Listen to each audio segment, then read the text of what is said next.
건강보험이 적용되지 않아 한 번에 5에서 7만 원씩 들지만 암 환자들 사이에 입소문이 퍼졌습니다.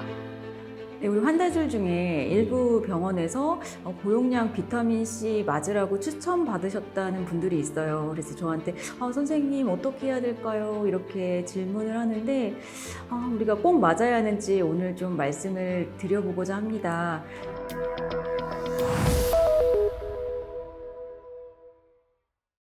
그렇게 찾아보기에 앞서서 제가 비타민C가 도대체 언제 어떻게 이렇게 우리가 발견하고 또 효과에 대해서 궁금해하기 시작했는가가 조금 알아보면 좋을 것 같아요. 네. 근데 비타민C가 나온 지가 사실은 생각보다 그렇게 오래되진 않았어요. 몇백 년 전에 선원들이 괴혈병에 걸려서 많이 사망했다고 해요. 피가 그렇죠. 나는 입술에 건가요? 붓고 피가 나고 해서 네. 이제 사망했는데 그 이후에 우연히 레몬이라든지 아니면 오렌지 같은 것들을 선원들에게 공급을 해주면서 먹도록 했더니 괴혈병이 싹 없어졌다고 합니다. 이제 그게 바로 비타민 C가 처음 발견된 시초가 되겠는데요.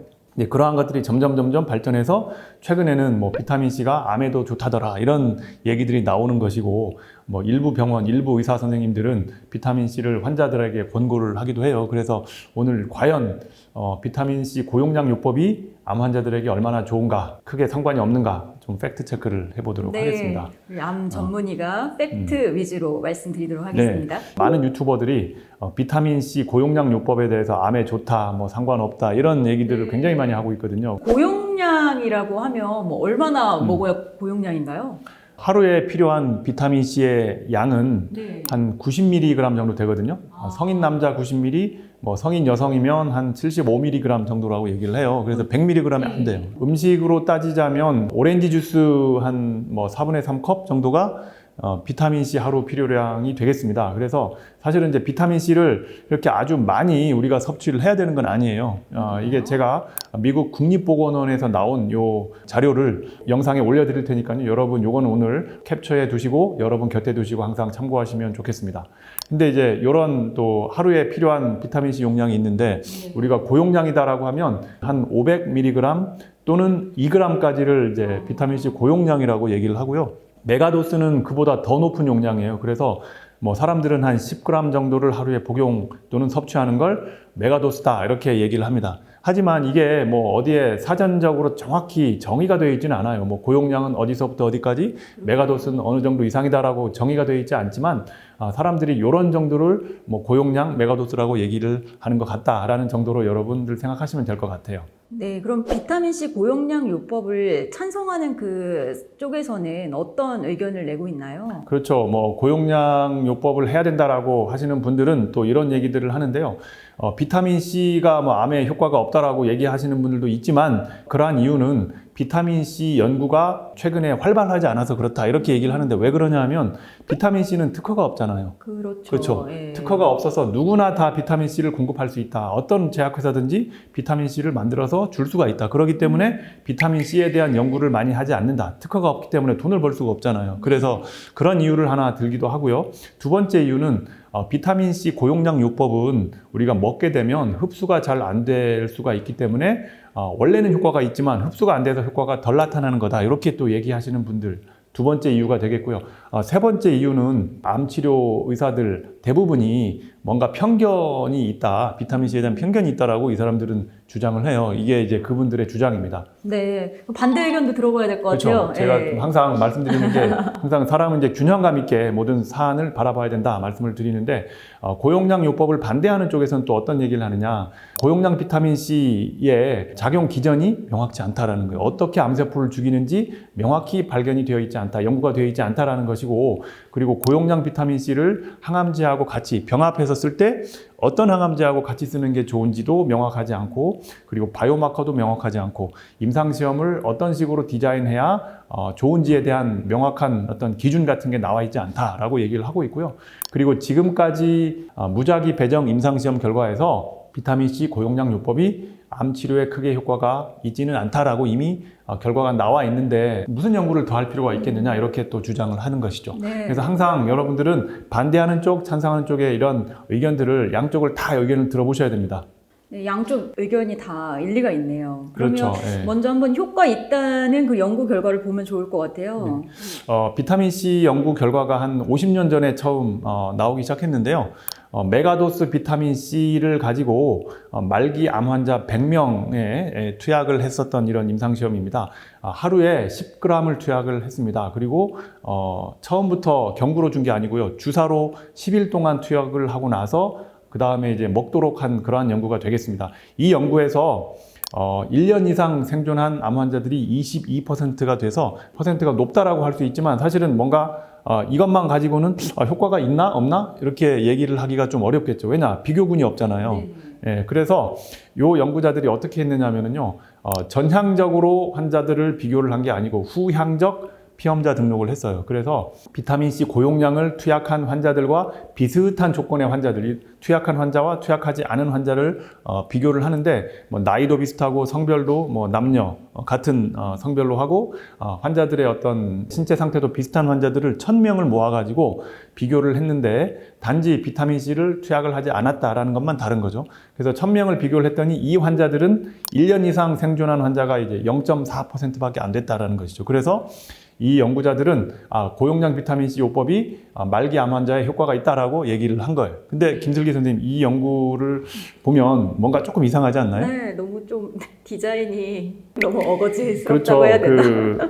1976년이니까 50년 전 연구예요. 어떤 환자들은 이제 전향적으로 투약을 했고 어떤 환자들은 이미 병원에서 치료받은 환자를 거꾸로 비교를 한 거잖아요. 네네. 그러니까 분명히 이거는 이제 편견이 들어갈 수가 있겠고 이런 연구 결과는 사실은 요즘은 잘 받아들이지 않습니다. 네, 그러면 또 반대 결과, 효과 없다는 결과를 좀 봐야 될 것 그렇죠. 같아요. 사람들이 아까 같은 이제 연구 결과가 나오면 그게 정말 맞는지 한번 검증을 해보자 이렇게 또 나오잖아요. 네네. 그래서 1979년이니까 아까 연구 결과가 나오고 나서 뭐 불과 몇 년 후에 뉴 잉글랜드 저널 오브 메디슨이라고 하는 우리의 꿈의 저널. 그렇죠.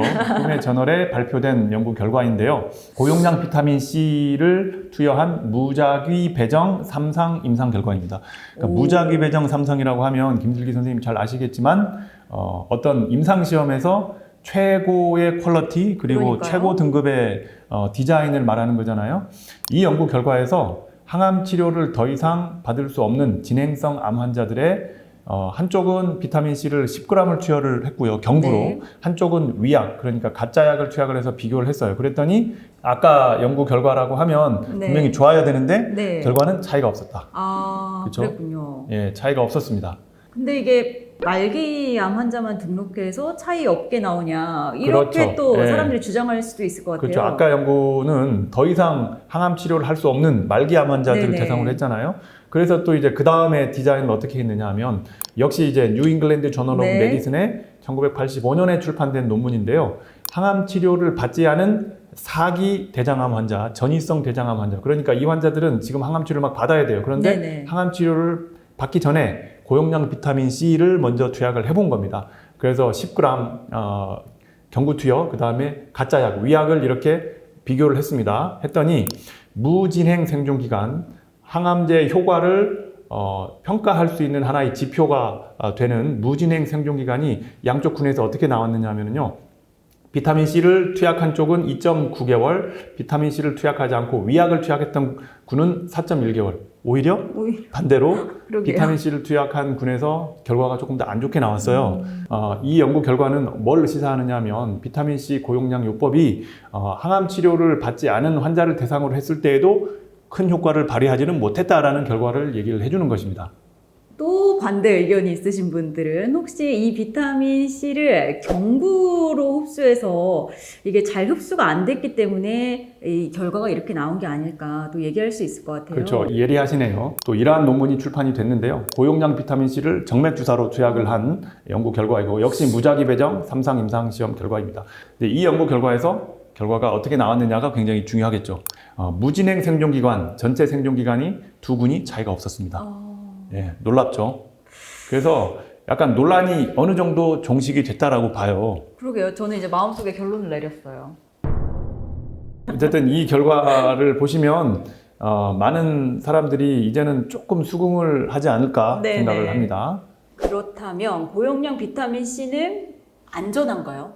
그렇죠. 뭐 환자들한테 크게 효과가 없더라도 뭐 그러니까요. 안전한가라는 또 의문이 들 수 있잖아요. 고용량 비타민 C를 투약을 하게 되면 속 쓰리시다는 분이 있고요. 뭐 설사가 난다는 분들, 속이 좀 더부룩하다라는 분들이 종종 있습니다. 그리고 또 한 가지는 신장 결석, 신장에 결석이 생기는 경우가 있을 수가 있다라고 되어 있습니다. 그래서 고용량 비타민 C가 아주 심각한 부작용을 여러분께 유발하지는 않지만 그래도 조심은 하셔야 된다라는 말씀을 드리고 싶어요. 네. 그렇다면 마무리하는 게 좋겠어요. 이제 고용량 비타민 C에 대한 우리의 믿음 그리고 우리가 오늘 발견한 팩트 정리해 주시죠.